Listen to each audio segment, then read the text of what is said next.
Alice. I work at the Austin Public Library. Today I'm going to read several books that I find very enjoyable. I hope you will too. The first is called The Little Mouse, the Red Ripe Strawberry, and the Big Hungry Bear. It's written by Don and Audrey Wood.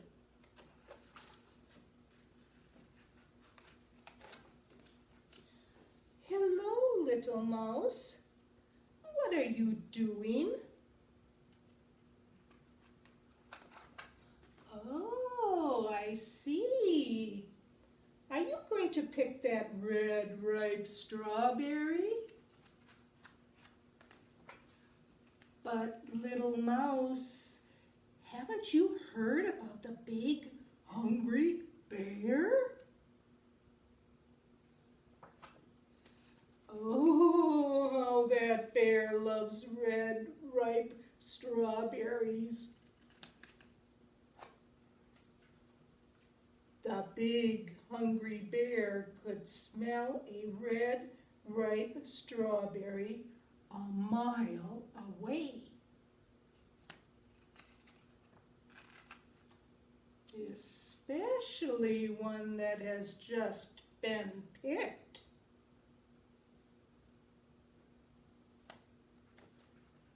Boom, boom, boom.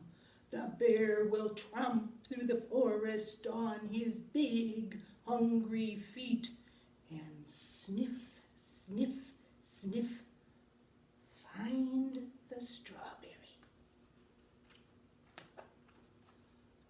No matter where it is hidden.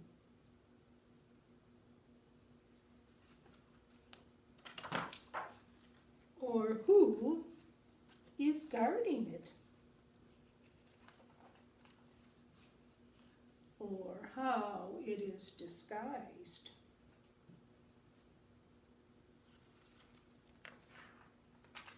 Quick! There's only one way in the whole wide world to save a red ripe strawberry from the big hungry bear.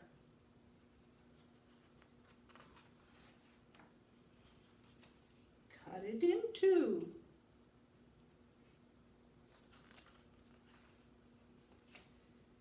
Share half with me.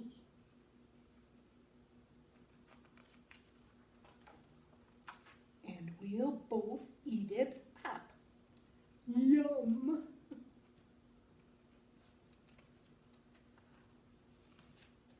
Now that's one red ripe strawberry the big hungry bear will never get.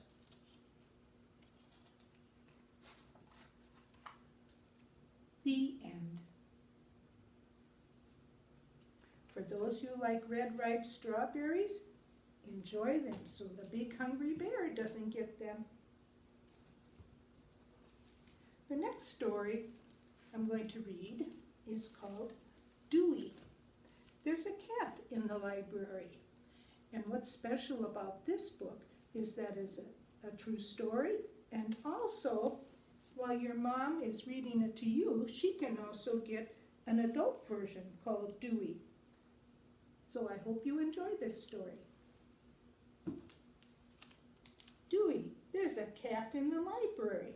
It's written by Vicki Myron and Brett Witter.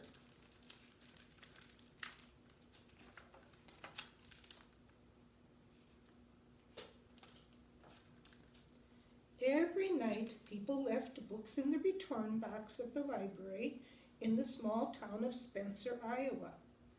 Funny books, big books, truck books, pig books. They left them all.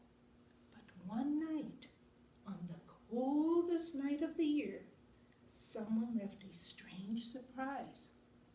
A tiny kitten. When Vicki, the librarian, found him the next morning, the kitten was cold and scared and very, very dirty. Vicki took one look and decided to give him a warm bath. The kitten went into the sink brown and crying, but he came out orange and purring. I'm going to keep you, said Vicky, who already loved him. We'll name you Dewey, read more books. You can live here and be our library cat. But Dewey had no idea what it meant to be a library cat. So he did what all kittens do. He played. He lounged on the newspaper, rode the book cart, and knocked pens to the floor. He goofed around with Marty Mouse, snooped in every open drawer, and always found at least one rubber band. But what Dewey loved most of all was people. Tall ones, round ones, quiet ones, loud ones. The little ones, however, surprised him, and not always in a good way. Look, Nathan, said his mommy. There's a cat in the library. Nathan bent down and said, Hi, Huey, Dewey, Ukes. No, said his sister Hannah. It's Dewey, read more books. Dewey squirmed. The boy was petting him in the wrong direction.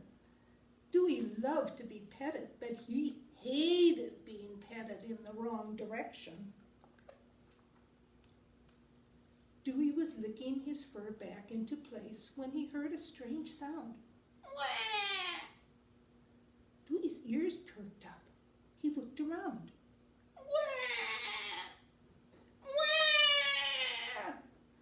Dewey sprang to attention and crept really slowly toward the sound. Surprise! The little people, Dewey discovered, came in tiny sizes too, and they loved to giggle and grab and pull and coo. Babies are wonderful, Dewey thought. Cute and smellicious too. A few days later, Dewey went exploring and discovered in a secret room the most exciting thing he had ever seen. Children's Story Hour. Wowsy whiskers, this looks fun, Dewey thought, as he pushed into the room with his nose. Someone shouted, There's a cat in the library. Dewey froze. It was quiet for 1 minute. Then everything went wild. And the next thing Dewey knew, he was being carried upside down. Oh my, Dewey thought, what should I do now? Late that night, Dewey talked to his friend Marty Mouse. The library is a wonderful place, Dewey said, but I'm tired of being pulled and poked and carried upside down. I'm not just a cat in a library, I'm a library cat. A library cat helps people, I think, and I'm 92% convinced that that's the reason I'm around. Marty Mouse didn't say anything. I'm going to do it, Dewey said. I'm going to help people. And he felt so happy that he threw Marty Mouse into the air, kicked him with his back legs, and slept on him like a pillow. The next morning, when the first people arrived, Dewey was waiting to greet them right by the front door. All morning, Dewey acted like a library cat. He read with the mommies and grandmas. He helped the daddies work. He even shelved books with the library clerk. When he saw Nathan, he turned a circle and a half so the boy could pet his back from his head down to his tail, the right direction to pet a cat. Oh, I'm glad we're friends, Dewey, Nathan said. Dewey smiled at that. By lunchtime, Dewey was worn out, so he found a good box. First, he put his front paws inside, then his belly, and he squished his back end down, wiggled around until he was all the way in and closed his eyes. There's an orange muffin in the library, a girl giggled. But just as Dewey was about to drift off into sweet kitten dreams, he heard a heavy sigh. His eyes popped open and he saw a girl on the other side of the library. Sad little girl, reading very quietly, all by herself. He climbed up close and stared at her. She looked the other way.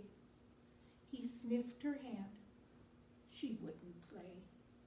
He knocked her mittens to the floor. She let them stay. Then he saw her jacket and had his best idea ever. Silly always works. I'll be a silly cat today. The girl stared at Dewey. You look like a fuzzy hot dog in a purple bun, she said. And then she surprised him. She laughed right out loud. I love you, Dewey. Read more books, the girl whispered as Dewey nestled into her lap and began to purr. This is it, Dewey thought. I'm a real library cat, and it feels great. No, it felt better than great. It felt perfect.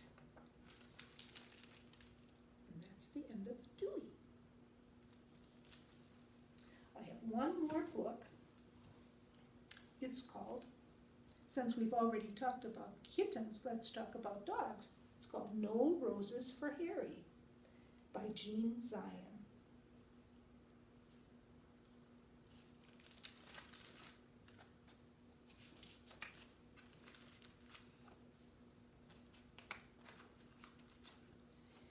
Harry was a white dog with black spots. On his birthday, he got a present from Grandma. It was a woolen sweater with roses on it. Harry didn't like it the moment he saw it. He didn't like the roses. When he tried it on, he felt cozy and snug, but he still didn't like the roses. He thought it was the silliest sweater he'd ever seen. The next day when Harry went downtown with the children, he wore his new sweater. When people saw it, they laughed.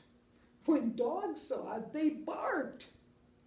Harry made up his mind then and there to lose Grandma's sweater. When they went into a big store to shop, the children took off his sweater and let him carry it. This was just what Harry wanted. First, he tried to lose it in the pet department. But a man found it and gave it back. Then he tried to lose it in the grocery department. But a lady found it and gave it back. He tried to lose it in the flower department. But a little boy found it and gave it back. The children didn't let Harry carry it anymore. They made him wear it. As they started home, Harry was beginning to think he'd never lose it. When he got home, his friends were waiting to play with him, but Harry didn't feel like playing, so they left him alone. As he sat wondering what to do, Harry noticed a loose stitch in his sweater. He pulled at the wool just a little at first, and a little bit more, and a little bit more. Harry didn't know it, but a bird was watching. In a minute, Harry had pulled out quite a long piece of the wool. The end of it lay on the grass behind him. Suddenly, the bird flew down. Quick as a flash, she took the end of the wool in her beak and flew away with it. It all happened before Harry could even blink. The sweater began to disappear right before Harry's eyes. First one leg, then the neck, and then the other leg, and then the back. And finally, the whole thing was just one long piece of wool flying off into the sky. The sweater was gone. Harry could hardly believe it. He barked and jumped with joy, and then he ran out of the yard. He ran down the street barking, "Thank you," to the bird over and over again. The bird and wool were just a tiny speck in the sky, but Harry kept following them. He came home thirsty and tired and was having a drink in the kitchen when the children ran in. "We got a letter from Grandma," one of them said. "She's coming to visit us," shouted the other. Harry thought of the sweater, and his tail drooped. Before Grandma came, the family looked everywhere for the sweater. They wanted her to see how nice Harry looked in it. Of course, they couldn't find it. Only Harry knew why. When Grandma arrived, Harry ran to her with his leash, and then he sat up and begged. "All right, Harry," said Grandma. "After I've had my lunch and a nap, we'll go for a walk." That afternoon, Harry and Grandma and the children started off on their walk. Harry barked happily and pulled toward the park. When they got to the park, Harry pulled harder. The children let him off his leash and he ran on ahead. He seemed to be looking for something. All at once he stopped under a big tree. He looked up and began to bark and wag his tail. Grandma and the children came running. They got to the tree and looked up too. Suddenly one of the children said, "I see a nest. It's made of wool." And said the other, "And it's the very same color as Harry's sweater," they shouted together. "It is Harry's sweater," exclaimed Grandma. Just then a bird looked out of the nest. "Look, Grandma, look," shouted the children. Harry gave his sweater to a bird.